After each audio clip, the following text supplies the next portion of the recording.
Alexander Pearce, Cannibal Ex-convict. Alexander Pearce was an Irish prisoner who broke out with a number of his fellow inmates. For 9 weeks, they journeyed through the wilderness of Tasmania, and during this time, Pearce ate all his companions. Alexander Pearce was born in 1790 in County Fermanagh, Ireland. He arrived in Tasmania, Australia in 1821. There, he became a farmer and a petty thief who was in and out of prison. He was usually punished with a beating or whipping, and forced to work in chains for his petty crimes. He was caught stealing the ducks and turkeys of his neighbors in a large wheelbarrow. Pearce was also heavily punished for being extremely drunk and inappropriate on several occasions. However, Pearce would always find a way to escape even if his sentences were only short. The number of times he escaped prison can be equal to the number of times he was charged with different crimes. The authorities, apparently sick of his frequent prison breaks, sent Pearce to Macquarie Harbour, a prison on Sarah Island with thick and unexplored jungle surrounding it. The Macquarie Harbour, as described by guards and the prisoners themselves, was a totally isolated place with unpredictable weather.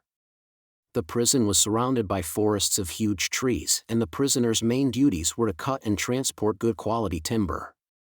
The forests were composed of large myrtle, beeches and tough pines which are used for making boats. The prisoners apparently tired of the hard and repetitive work. 7 of them, including Alexander Pearce, Thomas Bodenham, Edward Brown, Alexander Dalton, Robert Greenhill, John Mather, and Matthew Travers devised a plan to escape.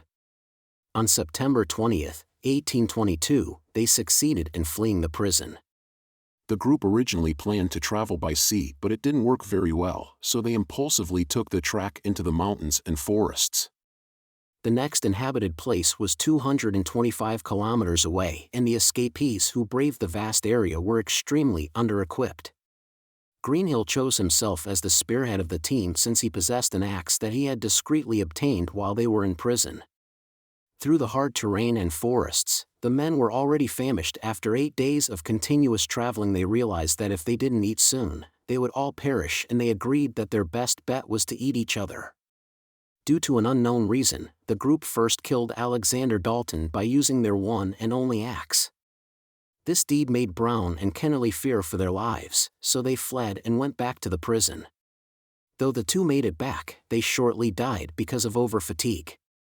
For 42 days, the 5 remaining men coursed the wilderness of Tasmania, led by Greenhill, who had a good knowledge of navigation. Since they needed to eat to be able to go on, the next weaker man got killed. Human flesh, unlike normal food, never satisfies hunger since it is only rich in protein and not carbohydrates, the nutrient that provides energy. The team's cannibalism continued, and the killing did not cease until only 3 men were left: Greenhill, Pearce, and Travers. The men first cooked the severed body parts, intestines, and other internal organs of their companions. However, as time went by, they found the food preparation tedious, so they decided to eat them raw. At this point, Pearce thought that he was next since the 2 other men, Greenhill and Travers, seemed to have formed an alliance. However, Pearce got fortunate when Travers was bitten by a venomous snake. For days, Greenhill and Pearce dragged and carried their dying companion. On the 5th day, Travers finally begged them to kill him, and both men killed him in his sleep with the axe. They brought Travers' flesh with them, to aid them in their remaining days of travel.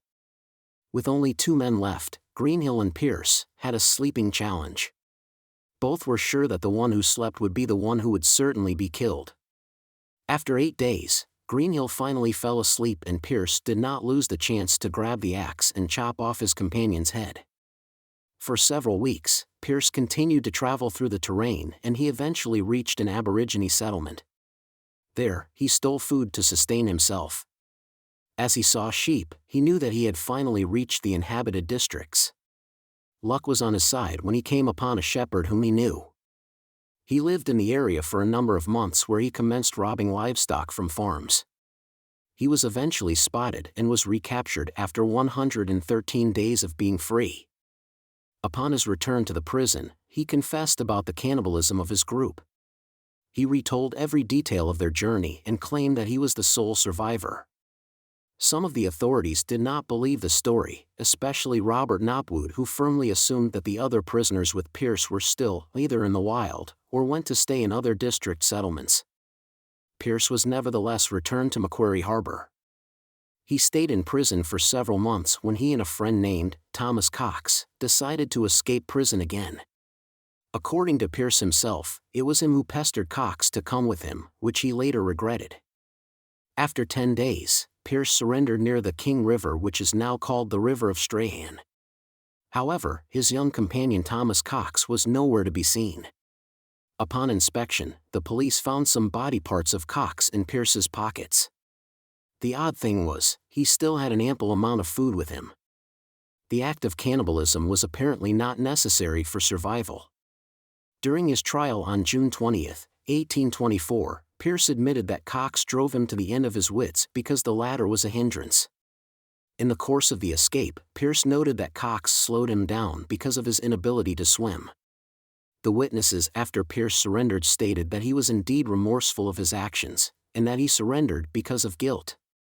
However, when he was asked why he murdered again, he eerily said that human flesh tastes better than anything else, and it was far better than any meat, may it be fish or pork. Pearce was found guilty of murdering Cox and was given a death sentence. On July 19, 1824, Alexander Pearce was hanged in the town jail of Hobart after the last rites were given by a priest.